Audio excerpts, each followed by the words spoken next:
Hi friends, welcome to honey stories. నేను మీ లక్ష్మి. అసుర love and war 24 episode యార్. చెలో America. అమెరికాలో బోస్టన్ సిటీ మనకు రాత్రి అయితే అక్కడి వాళ్లకు పగలు. గార్డెన్లో వాక్ చేస్తున్నాడు దేవాన్. హాయ్ దేవాన్ అంటూ స్మైలింగ్ ఫేస్తో పిలిచింది ఒక అందమైన అమ్మాయి. ఆమెను చూసి కూడా ఎలాంటి ఎక్స్ప్రెషన్స్ ఇవ్వకుండా నువ్వెవరివో నాకు తెలియదు అన్నట్లు మొహం తిప్పాడు. ఆమె అది పట్టించుకోకుండా ఎలా ఉంది హెల్త్ అని అతని పక్కనే నడుస్తూ అడిగింది. సమాధానం లేదు వేది నుండి. మౌనంగా ఉండకూడదని చెప్పానా? నీకు ఏమనిపిస్తే అది మాటల్లో చెప్పాలి. కమాన్ స్పీక్ అవుట్ అని నవ్విందామె. నమస్కారం డాక్టర్ అమ్మగారు అంటూ వచ్చింది ఒక నడి వయసు ఆమె. సార్ బ్రేక్ఫాస్ట్ చేశారా సుమతి అని అడిగింది డాక్టర్. ఈరోజు కొంచెం పర్వాలేదమ్మా. మీరు కాఫీ తాగుతారా, జ్యూస్ తీసుకురానా అని అంది సుమతి. జ్యూస్ తీసుకురా ఇద్దరికి. సరేనమ్మా అని వెళ్ళిందామె. వేద్ చేసిన వాకింగ్ ఇంక చాలురా అని పిలిచింది డాక్టర్. నువ్వు చెబితే నేను వినాలా అన్నట్లు కేర్ చేయకుండా అటు ఇటు తిరుగుతూనే ఉన్నాడు. అబ్బా వేద్, మాట వినవే అని చేయి పట్టుకుంది. అంత కోపంగా విసిరి కొట్టి ముట్టుకోకు అని అరిచాడు. అతని కోపానికి బెదిరి అంతలోనే సర్దుకుంటూ ఓకే కూల్ కూల్, టచ్ చేయను అని నన్ను నీ ఫ్రెండ్గా చేసుకోవా అని లాలనగా అడిగింది. నిప్పులో వేసిన ఉప్పులో చిటపట్లాడుతూ వచ్చి చైర్లో కూర్చున్నాడు. వేద్, నువ్వు చాలా గుడ్ బాయ్ తెలుసా అంటూ మెడికల్ కిట్ ఓపెన్ చేసింది. అది చూడగానే టెన్షన్ పడుతూ గబాలను పైకి లేచాడు వేదాంత్. నో టెన్షన్ యార్, నీకు ఇంజెక్షన్ ఇవ్వను, నువ్వు నా ఫ్రెండ్వి కదా అని నవ్వింది. గుడ్లు మిటికరించాడు నిజమా అన్నట్లు. అవును మరి, నేను నీ ఫ్రెండ్నే కదా అంటూ ట్యాబ్లెట్ తీసింది. అది చూడగానే మొహం విరిచాడు వేద్. ఇది వేసుకోకపోతే సూది మంది వేస్తా అంటూ సిరంజి తీసింది. టక్కుని ట్యాబ్లెట్ లాగేసుకుని గొంతులో పడేసుకున్నాడు. ఏంటా స్పీడు అని అరుస్తూ వాటర్ ఇచ్చింది. గుర్రుగా చూస్తూ వాటర్ అందుకుని వాటర్ తాగాడు దేవ్. నువ్వు భలే ముండివి తెలుసా దేవ్ అని మెడికల్ కిట్ లాక్ చేసింది. అవును అన్నట్లు ఎక్స్ప్రెషన్స్ పండించాడు. యా అని నవ్వి అంతలో సుమతి తీసుకొచ్చిన జ్యూస్ తీసుకుని నువ్వు వెళ్ళు అంది డాక్టర్. రోషనమ్మ ఈరోజు బాబు గారిని అని ఏదో అనేలోపు నేను చూసుకుంటా, నువ్వు వెళ్ళు అని బేస్ వాయిస్తో అంది doctor Roshini, psychologist MS. Sumathi వెళ్ళాక తన దగ్గర ఉన్న మెడిసిన్ పౌడర్ని జ్యూస్లో కలిపి స్పూన్తో తిప్పుతూ వేద్ హ్యాబిట్ అని చేయి ముందుకు చూపింది. చేతిని విసిరిగొట్టాడు. వేద్ పనులకి అసహనంగా ఓర్చుకుంటూ పెదవుల మీద నవ్వు చెదరనివ్వకుండా, ఏంటి నీకు జ్యూస్ వద్దా? ఓకే అయితే నేను తాగేస్తాను అని మరో గ్లాస్ తీసుకుని నోటి దగ్గర పెట్టుకుంది. ఆ గ్లాస్ లాక్కుని గుటకటా వేసి ఖాళీ గ్లాస్ ఆమె చేతిలో పెట్టాడు. ఇది టూ మచ్ తెలుసా, నీ జ్యూస్ వంపేసి నా తాగుతావా అంటూ రాగం తీస్తూ కాళ్ళు ఆడించింది అల్లరిగా. అప్పుడు విచ్చాయి వేది పెదవులు సన్నగా. అమ్మ, నేనింత శ్రమ పడితే అలా మొగ్గలా విచ్చాయి, థ్యాంక్ గాడ్ అని.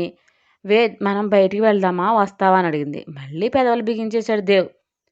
ఓహ్ రావా, ఓకే నేను మైకిల్ వెళ్తాము, నువ్వు హ్యాపీగా ఇంట్లో ఉండు అనగానే నేను వస్తా అంటూ మోర ఎగరేశాడు. వేద్ కళ్ళల్లో జలసీ కొట్టొచ్చినట్లు కనిపించి గుంబనంగా నవ్వుకొని నిజంగా నాతో వస్తావా అని రెట్టించింది.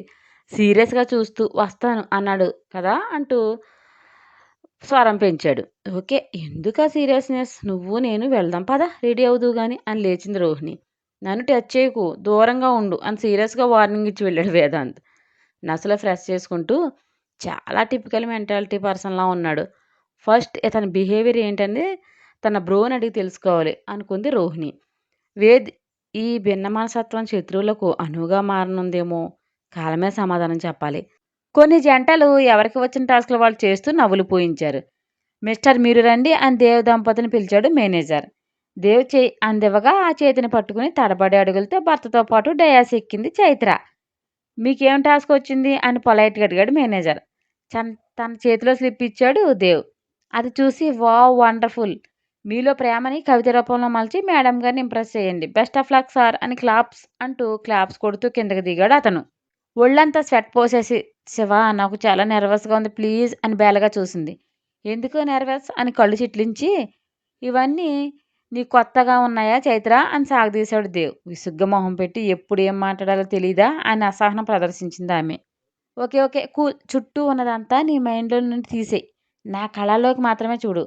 ఇక్కడ నువ్వు నేను తప్ప ఎవ్వరూ లేరు, జస్ట్ క్లోజ్ యువర్ ఐస్ అని మృదు స్వరంతో మంత్రం వేసినట్లు చెప్పాడు. తనలో కంగారుని తగ్గించుకుని కళ్ళు మూసి కొద్ది క్షణాలు అలా ఉండి నెమ్మదిగా కళ్ళు తెరిచింది చైత్ర. డీప్గా ఐలాక్ చేసి ఇచ్చి చేతిని చాపాడు. ఆ చేతిని అందుకుని మరింత దగ్గరగా జరిగింది ఆమె. ఆ చేతిని ఫ్రెష్ చేస్తూ మైక్ అందుకుని గొంతు ఇప్పాడు. నులివెచ్చని కిరణం నిన్ను ముద్దాడుతుంటే నాకే తెలియకుండా నాలో రగిలేను అసూయ. చల్లని పూరేకుల మీద నీ అదర సంతకం పడుతుంటే నాలో కలిగేను ఏదో పులకింత. అనుకోకుండా అతిథిలా వచ్చావు నా జీవితంలోకి. అనుకోలేనంత దగ్గరైపోయావు నా మనసుకి. అనుక్షణం నీ ఊహలే. నిన్ను తలసిన ప్రతి క్షణం నా మనసుకి పరవశం. కలలో కూడా మరువని ఏ క్షణం. నీ చూపుల తీక్షణం నాలో కలిగించేను తీయని కలవరం. నీ తలపే మదిలో మెదిలేను ప్రతిక్షణం. నీ నవ్వుల పొన్నాగు పూల జడివానలో నేను నిలువెల్లా తడిచి ముద్దయ్యాను క్షణక్షణం. ఇక జీవించేదే నీ కోసం అనుక్షణం. ప్రేయసివై వచ్చావు, ప్రియసతిగా మారావు. ఇక ఎన్నడూ ఈ చేతిని విడువను. నాతో కలిసి పయనిస్తావా అని ఆర్దోతిగా అడిగాడు దేవ్. అప్పటికే కళ్ళనిండా నీళ్లు నిండిపోయి దేవ్ రూపం మసక మసకగా కనిపిస్తుంటే రెప్పలాడిస్తూ ఎమోషనల్ అయింది చైత్ర.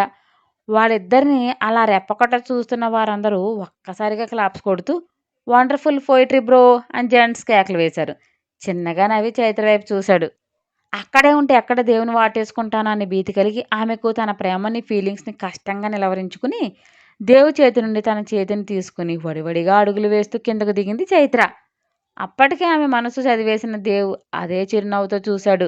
అమేజింగ్ సార్ అని పైకి వచ్చి గాయస్ ఎలా ఉంది లవ్ కోట్ అని ప్రశ్నించాడు మేనేజర్. సూపర్ ఆసమ్ అని అందరూ కోరస్గా అరిచారు. మరి గిఫ్ట్ సార్కి ఇచ్చేద్దామా అని నవ్వి అనౌన్స్ చేసి ప్రైజ్ అందించాడు పబ్ మేనేజర్. అరనవ్వుతో థ్యాంక్ యూ మిస్టర్ అని షేక్ హ్యాండ్ ఇచ్చాడు దేవ్.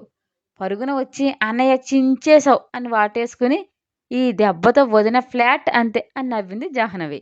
కాస్త దూరంలో చేతులు నిలిపేసుకుంటూ నిలబడింది చైత్ర. థ్యాంక్స్ రా అని నవ్వుతూ వెళ్ళి ఓచర్ స్లిప్ని చైతు పాప మొహం మీద అంటించి అది దేవాన్స్ అంటే అని కవ్వించాడు. చిరుకోపంగా చూసి గొప్పే అని ఉడుక్కుంది. మా అన్నయ్య అంటే ఏమనుకున్నావు చూసావా అలా చెప్పాడో. తనకు టచ్ లేని ఫీల్ అయినా సరే అడుగు పెడితే రేసు గుర్రంలా దూసుకుపోతాడు. దట్ ఈజ్ ఘటంనేని దేవాన్స్ అని గర్వంగా చెప్తూ కాలర్ ఎగరేసింది జాహ్నవి. మీ అన్నయ్య గారిని నువ్వే పొగుడుకోవాలి. నాకంత గొప్పగా ఏమీ లేదు. వీళ్ళంతా తెలుగు సరిగ్గా రాక ఆహా ఓహో అన్నారంతే అని పెదవి విరిచింది చైత్ర. ఈగో అడ్డం వస్తున్నట్లుందిరా చిన్ను ఒప్పుకోవడానికి. తనేమనుకుంటే మనకెందుకు? మనం సాటిస్ఫై అయ్యామంతే.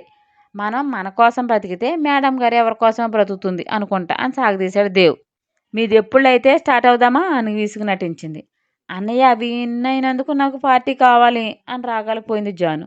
ఓకే పదండి అని బయటకు తీసుకొచ్చాడు. వాళ్ళ వెనుకే జాను ఫ్రెండ్ కమ్ లవర్ వచ్చాడు. వీడు ఇంకా పోలేదన్నయ్య చూస్తే 100 ఆరల్లాగుతాడు అని పో అంటూ చేతిని ఊపింది జాను. నువ్వు పో అంటే వెళ్ళాల బంగారం అసలు వినను కదా అని నవ్వుకుంటూ వెనకే ఫాలో చేశాడు. దేవ్ వాళ్ళకంటే ముందే ఇంట్లో నుండి జంప్ అయిపోయి పబ్లో తేలింది లయ. హాయ్ ఏంజల్ అని చేతిని ఆడించింది రితిక. అక్కడున్న వాళ్ళంతా రిచ్ ఫ్యామిలీ పిల్లలే. 1 పీసెస్ డ్రెస్సెస్ హెవీ మేకప్ దెయ్యాల్లా విరబోసుకుని జుట్లు పిచ్చుగుడ్డలే బెస్ట్ ఏమో. వాళ్ళ హెయిర్ స్టైల్ కంటే నీట్గా అల్లుకుంటాయి పిచ్చుకులు. అంత దారుణంగా ఉన్నారు. ఏంటి అప్పుడే స్టార్ట్ చేశారా అని నవ్వుతూ అడిగింది లయ్య. ఎస్ బేబీ అని కమాన్ అంటూ వాడ్కా గ్లాస్ అందించింది రితిక. వద్దు బేబీ అన్నయ్య తెస్తే క్లాస్ పీకుతాడు అని అసహనంగా అంది లయ్య. డోంట్ వరీ ఈరోజు నాతో పాటు స్టే చేద్దు కానీ ఆంటీకి నేను కాల్ చేసి చెబుతా అని గ్లాస్ ఇస్తూ ఈ హ్యాబిట్ అని చిల్ చేసింది రితిక. 1 షాట్లో లేపేసి అంటూ తల విదిలించింది లయ్య. డ్రగ్ కావాలంటే చెప్పు ఉంది అని మెల్లగా అందామె. నో బేబీ ఇదే కష్టం. నాకు మైండ్ డిస్టర్బ్గా ఉండి జస్ట్ రిలాక్స్ అవ్వడం కోసం తీసుకున్నా అంది లయ్య. ఇప్పుడు చెప్పు ఏంటి నీ బాధ నీ అన్న బాధ అని తను డ్రింక్ సిప్ చేస్తూ అడిగింది రితిక. ఏముంది ఎప్పుడు ఆ విచ్ జాను పాటే అదేదో గొప్పదైనట్లు ఒకటే భజన. ఇప్పుడు దాని తోడు అదట్టి లో క్లాస్ గాలు ఒకటి అని ఇరిటేట్ అయింది రయ్య.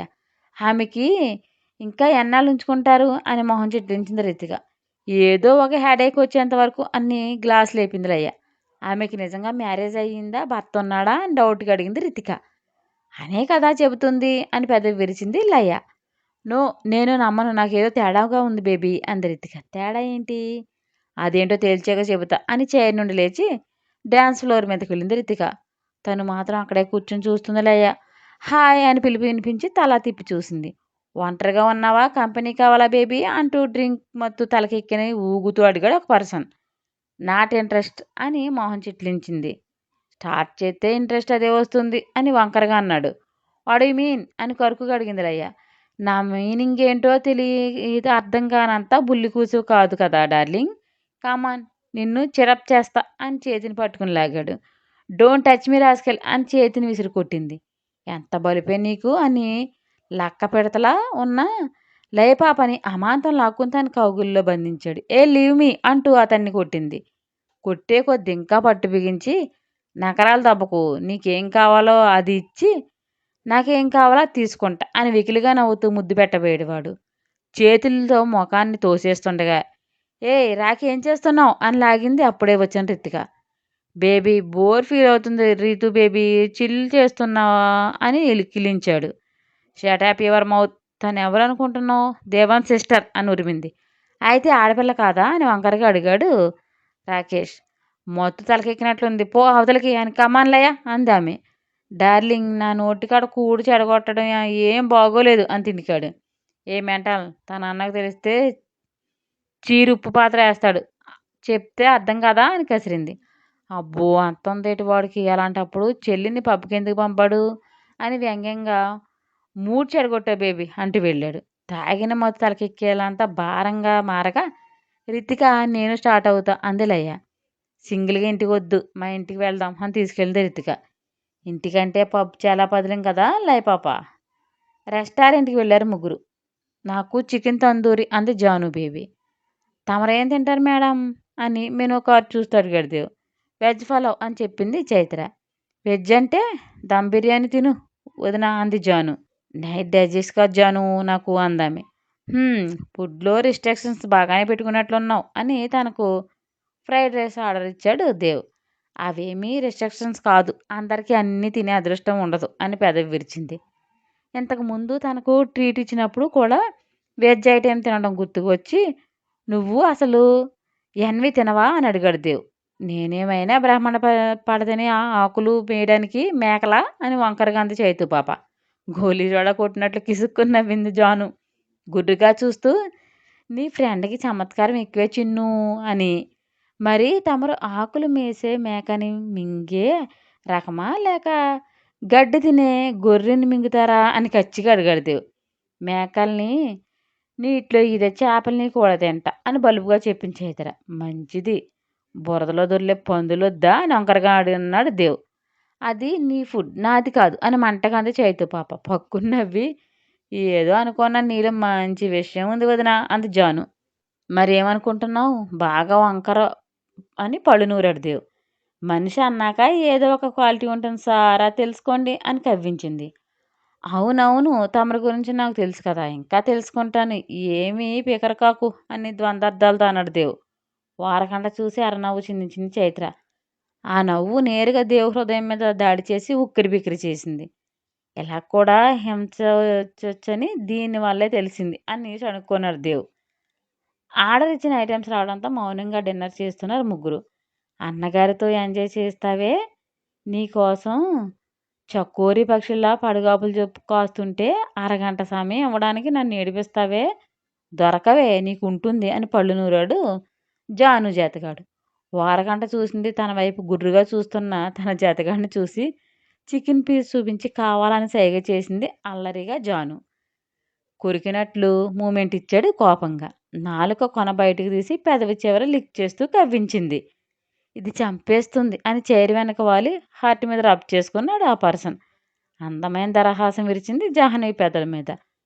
కోడిలా ఎలా కిక్కిరిస్తుందో చూడు ఒంటిలో కేజీ కండలేకపోయినా పిట్ట కొంచెం కూతగాను అన్నట్టు మాటకు మాట బాగా అప్పగించింది అని. ఏంటికి ఎడుగుతున్నావు తినడం కూడా రాదా అని మంటగా అడిగాడు దేవ్. ఆకలి లేదు అని మెల్లగా చెప్పింది. తింటే అదే వేస్తుంది కిరికితే కాదు కానీ అని గసిరాడు. ఈయన సతాయింపు ఎక్కువైంది అని గింజుకుంటూ స్పూన్ పక్కన పడేసి తెల్లటి పొడవైన వేళ్లతో తీసుకుని తిన్నది. సన్నగా నవ్వుకుని తను తినడంలో నిమగ్నమయ్యాడు దేవ్. వీళ్ళ గొడవలో పడి జాను ఆ ఆటలు చూడలేదు. లయ రాలేదని టెన్షన్ పడుతూ అటు ఇటు తిరుగుతున్న తోడికోడలను చూసి బేబీ రితికతో ఉందంట కాల్ చేసి చెప్పింది అని మువారింపుగా అంది ఊర్మిళ. ఎవరిని అడిగి వెళ్ళింది అది అని రేగింది పెద్దావిడ. పిల్లలకు సరదాలు ఉంటాయి ప్రతిదానికి మీరు రిస్ట్రిక్షన్ పెట్టకండి అని తలబిరు సమాధానం చెప్పి వెళ్ళింది ఊర్మిళ. ఈవిడ గారు ఇప్పటిదాకా తిరిగి వచ్చింది కదా అందుకు సమర్థించుకుంటుంది అని విసుగు ప్రదర్శిస్తూ ఇంకెందుకు అలా నిలబడ్డా వెళ్ళి పడుకో చెప్పింది వినలేదా చిట్టెంటుకలు దాంతో ఉందని అని రుక్మిణిని కసిరింది పెద్దావిడ. మీరు పడుకోండి అత్తయ్య అని వెళ్ళింది రుక్మిణి. పరమేశ్వర ఏంటో మనుషులు, ప్రేమలు, అనుబంధాలు ఏమి ఉండడం లేదు. ఈ తరమే ఎలా ఉంటే ముందు తరాలు ఇంకెలా ఉంటారో అని నిట్టూరుస్తూ వెళ్ళింది పెద్దావిడ. నెక్స్ట్ డే ఉదయం తన ఫోన్‌కి వస్తున్న నోటిఫికేషన్‌తో బద్ధకంగా కళ్ళు తెరిచాడు దేవ్. లేచి ఆవలిస్తూ ఫోన్ ఆన్ చేసి చూశాడు. వాట్సాప్‌కి వచ్చిన పిక్స్‌ని చూడగానే కంట్లో ఎర్రజేర తేలి దవడ కండరాలు బిగించుకుంది. ఫోన్ పక్కన పడేసి బ్లాంకెట్ తప్పించి బెడ్ దిగి వాష్‌రూమ్‌కి వెళ్ళి 15 మినిట్స్‌లో ఫ్రెష్ అయ్యి బయటకొచ్చి వార్డ్‌రోబ్ ఓపెన్ చేసి డ్రెస్ ఏసుకొని చకచకా రెడీ అయ్యి కార్ కీస్, ఫోన్ తీసుకొని స్పీడ్‌గా కిందకి వెళ్ళి "అమ్మ అలా ఏది?" అని గంభీరంగా అడిగాడు. అత్తగారి వైపు చూసింది రుక్మిణి. "మంత్రి కూతురుతో ఉందంట. మీ మామ చెప్పింది" అని. "ఏమైంది శివ?" అని అడిగింది పెద్దావిడ. "నథింగ్ నాని" అని పెద్ద పెద్ద అంగలు వేసుకుంటూ వెళ్ళాడు దేవ్. "ఇంత ఉదయాన్నే ఎక్కడికి వెళ్తున్నాడమ్మా?" అంటూ వచ్చారు భరద్వాజ్. "ఏమో మాట చెప్తాడా నీ కొడుకు" అని రాగాలు తీసింది బామ్మ. కారు స్టార్ట్ చేసి సర్రున దూకించి పరుగులు తీయించాడు దేవ్. గంటన్నరలో పెద్ద విల్లా గేటు ముందు హార్న్ మోగించాడు. సెక్యూరిటీ వచ్చి చూడగా కారులో దేవ్ కనిపించాడు. వెంటనే గేట్ ఓపెన్ చేసి వినయనిలగా నిలబడ్డాడు. కారు లోపలికి దూసుకుపోయి పోర్టుకోలో ఆగింది. డోర్ ఓపెన్ చేసుకుని దిగి లోపలికి వెళ్ళి లయ అంటూ గట్టిగా పిలిచాడు. దేవ్ అరుపుకి ఉలిక్కిపడి కాఫీ మీద ఉన్నాడు సదరు మంత్రి. హోనో అనుకుని హ్యాంకీ తీసుకుని తుడుచుకుంటూ హలో మిస్టర్ దేవాన్స్ వెల్కమ్. ఏంటి ఈ సడన్ సర్ప్రైజ్ అని పెదవులు సాగేసి ఇకిలించాడు. హాయ్ సార్, మా సిస్టర్ కోసం వచ్చాను, కాస్త పిలుస్తారా అని సాధ్యమైనంత కూల్గా అడిగాడు దేవ్. వస్తుందిలే, నువ్వు వచ్చి కూర్చో, రాకరాకొచ్చావు అని అదే నవ్వుని మెయింటైన్ చేస్తూ అన్నాడు మధుకర్. అమ్మ టెన్షన్ పడుతుంది సార్ అని తను ఫేక్ స్మైల్ ఇచ్చాడు. మెయిడ్ని చూసి మేడం గారిని పిలుచుకురా అని గంభీరంగా చెప్పి ఇంకేంటి బిజినెస్ ఎలా ఉంది, ఏదైనా హెల్ప్ కావాలంటే అసలు మొహమాట పడకు, దేవ్ మన చేతుల్లో పని అంటూ డప్పు కొట్టాడు మంత్రి. ప్రస్తుతం అయితే ఏ హెల్ప్ అవసరం లేదు, ఉంటే కనుక తప్పక కాంటాక్ట్ అవుతా అని కూల్గా చెప్పాడు. మెయిడ్ చెప్పడంతో నైట్ డ్రెస్తోనే పరుగుగా వచ్చింది లయ.